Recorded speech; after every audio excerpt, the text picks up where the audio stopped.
Imagine uma escrava, jovem, bela, educada, que toca piano e fala fluentemente, e que realmente é uma escrava por uma crueldade, por uma ironia.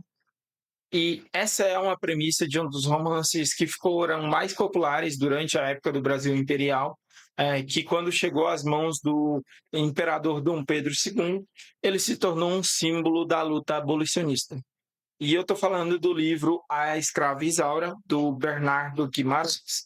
E hoje, baseado nas minhas anotações, né, de leitura, eu vim trazer uma análise profunda e sincera dessa obra que, mesmo depois de tantos anos, ainda consegue nos mostrar algumas coisas da época. Então, bora entender mais sobre esse livro.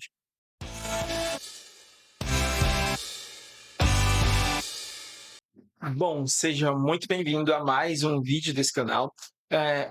Peço aqui para que você curta esse vídeo, comente, tá? Já compartilhe esse vídeo com alguém. Se você ainda não é inscrito no meu canal, já se inscreve aí embaixo para que você possa realmente acompanhar mais e mais vídeos falando sobre literatura, para a gente conversar um pouco mais sobre esse ambiente maravilhoso que é esse mundo literário. Então, sem mais delongas, bora para a gente falar um pouco mais sobre esse livro. Bom, primeiramente, né, o livro em questão é esse daqui, tá? A Escrava Isaura. Sobre o livro, para a gente poder conversar um pouco mais, esse livro foi publicado pela primeira vez em 1875, tá? É um livro, uma obra muito famosa, né, que foi um marco na literatura abolicionista brasileira. O livro foi um fenômeno, né, de público na época e é inegável o seu papel de colocar o dedo na ferida da sociedade, né, que se compadecia com essa questão da escravidão. E o que é mais interessante realmente é a estratégia que o autor utiliza para falar um pouco sobre isso.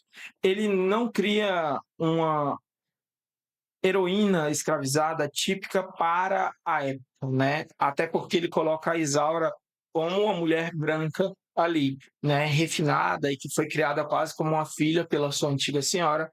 E essa escolha genial do autor, né, serve para chocar o leitor da época, mostrando que a brutalidade da escravidão pode atingir até mesmo alguém que, pela aparência, de fato, não deveria ser escrava, pela aparência, pela educação. Então, ele usa desse meio para poder atingir, de fato, essa visão que as pessoas tinham sobre escravizar as pessoas de fato. Então ele usa esse meio termo para poder alcançar algum sentido. Vamos falar agora um pouco sobre o livro de fato, né, para a gente trazer um pouco mais sobre qual é a história. Aqui a história, talvez alguns já conheçam, até porque esse livro deu origem a uma novela, se eu não me engano, foi na Globo, e acho que teve uma outra, tipo uma minissérie na Record também. A trama acompanha, né, uma jovem chamada Isaura, que é filha de uma mulata que era escravizada e de um português. E ela realmente nasceu com a pele mais clara, muito parecida com a do seu pai, que era português, né? E ela acaba sendo acolhida, né, como a mãe morreu muito jovem, sendo acolhida pela Sinhá, né, que era a dona de sua mãe. E ela acaba recebendo educação, acaba recebendo várias outras coisas, como se fosse realmente a filha dessa senhora. E a dona da casa tinha prometido dar a alforria para ela quando ela morresse. Mas, por uma ironia do destino, acaba que não foi feito um testamento. E a Isaura meio que é obrigada a ainda se manter como escrava, por mais que ela entendesse muito bem o seu lugar durante toda a leitura, durante todo o livro. A gente tem aí o personagem do Leôncio, que é como se fosse o irmão da Isaura, de certa forma, que era o filho dessa senhora, que na realidade sempre foi apaixonado por Isaura, obcecado de fato, e quer agir como dono Mas uma coisa muito importante que a Isaura sempre comenta no livro, que ela pode até ser escrava, mas que a liberdade do seu coração, ela é que vai escolher.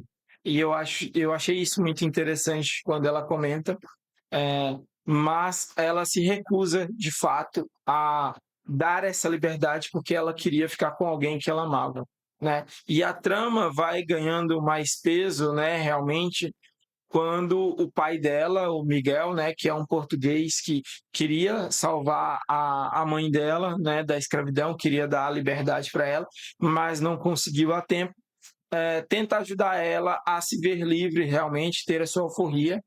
E aí, no meio de todas as tramas, né, no meio de todos os acontecimentos, eles acabam conhecendo alguém que os ajuda de fato a melhorar a sua vida, e também conquistar a liberdade de fato.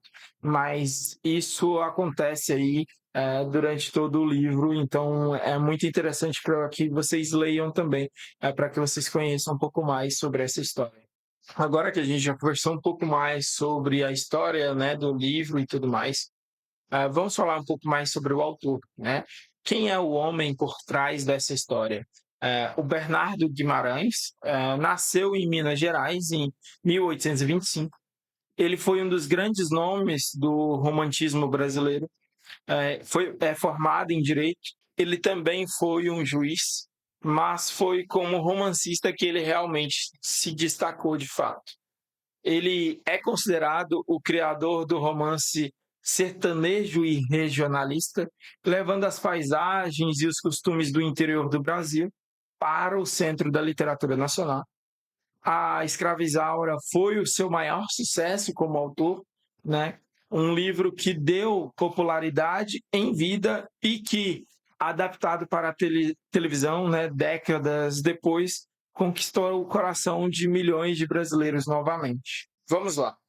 Ler A Escrava Isaura foi uma experiência muito interessante. O livro é bem construído e cheio de acontecimentos, então a leitura flui muito rápido, né? É um daquele tipo que a gente fica com vontade de saber o que vai acontecer na próxima página. E o que mais me marcou de fato foi acompanhar essa dignidade da Isaura, né? Mesmo sendo solista e gentil, como eu anotei realmente, ela tem uma força interior incrível, né, para defender o seu corpo, o seu coração, de fato. E é angustiante em alguns momentos, né, ver a crueldade do Leôncio, né, que acabou ficando como dono dela, de fato, né, ter essa sensação de posse que ele tem sobre ela, né, como se ela fosse um objeto e não de verdade uma pessoa, que era o que acontecia na época da escravidão. A gente fica ali, né, torcendo muito para um final feliz para Isaura, para o Miguel, né, para os personagens que já vão aparecendo desde o início. E ele é um romance que, apesar de ter sido escrito no século XIX, né, ele consegue prender o leitor moderno pela trama dramática, né, e pela luta emocionante da protagonista de fato. Olhando agora com esse olhar de quem também escreve, eu percebi algumas escolhas muito inteligentes na parte narrativa do Bernardo Guimarães. Ele usa uma técnica, né, de separar alguns capítulos para explicar os acontecimentos do passado que não foram detalhados antes. E isso gera uma quebra de narrativa linear, né? Como se a gente chegasse quase chegando no ápice de alguma coisa, e aí ela tem uma quebra para voltar o que aconteceu para chegar naquele ápice, sabe? É esse movimento da narrativa que é muito eficaz, às vezes, né, para manter o leitor curioso, com vontade de continuar lendo, para entender como aqueles eventos se conectam com o presente da história. É um recurso simples, mas que acaba prendendo a atenção. Alguns podem não gostar, podem, mas é um recurso de narrativa que nós temos aí na parte escrita. Outra coisa que eu notei também, e que eu acho que poderia ser mais explorada, é, é que alguns eventos foram apresentados de uma forma superficial. É, eu fiquei com vontade de conhecer mais a fundo certos aspectos da história, o que mostra que o livro tinha ainda um potencial ainda mais profundo do que isso. Talvez pudesse alcançar ainda mais essa visão sobre a escravidão, sobre essa questão abolicionista que teria na época, mas eu não sei se o autor não fez, porque na época seria barrado ou se ele tentou realmente diminuir ao máximo para ele poder publicar de fato e levar isso como ele conseguiu conquistar. A gente já está chegando aqui no final, mas antes de mais nada eu quero te lembrar mais uma vez, curte esse vídeo, comenta, já se inscreve aí no canal, compartilha esse vídeo, ativa as notificações, porque aqui a gente sempre vai falar sobre literatura, sobre livros, a gente sempre vai estar conversando sobre esse meio tão maravilhoso que é o da literatura, para que a gente possa compartilhar cada vez mais as nossas visões, as nossas considerações sobre qualquer leitura que a gente esteja fazendo. E aqui eu também te convido para falar aqui nos comentários se você já leu, o que você achou também. Então, bora para a nossa conclusão aqui, para que a gente possa realmente entender. Vamos lá, qual é o veredito final? O livro é, sem dúvida, um excelente romance, né? É uma leitura recomendada, de fato, e para além da história de amor e sofrimento, ele é um documento histórico importantíssimo, né? Porque ele usou essa sua popularidade para criticar a instituição da escravidão de uma forma contundente, da forma como ele conseguia ali, né? Mostrando a crueldade e o caráter desumano, né, de um sistema que tratava as pessoas como objetos ali, né, de fato, e a jornada da Isaura ali pela liberdade, tanto a física quanto a do coração, acaba nos comovendo, né, nos inspirando. É um livro que emociona, que entretém, que nos faz pensar, e eu indico muito a leitura desse livro, seja para quem já conhece as adaptações que tiveram para a TV, seja para quem quer descobrir também um clássico fundamental da nossa literatura. E aí eu te faço uma pergunta. Qual é a sua opinião sobre a Isaura, sobre esse livro, sobre a série de TV? Deixa aqui nos comentários. E eu quero te dizer que eu gostei muito de ler esse livro, recomendo para vocês. Se vocês quiserem também fazer a leitura, o link vai estar aqui na descrição, tá? Na descrição vai ter o link para vocês adquirirem o livro. E é aqui que eu fico. Até o próximo vídeo.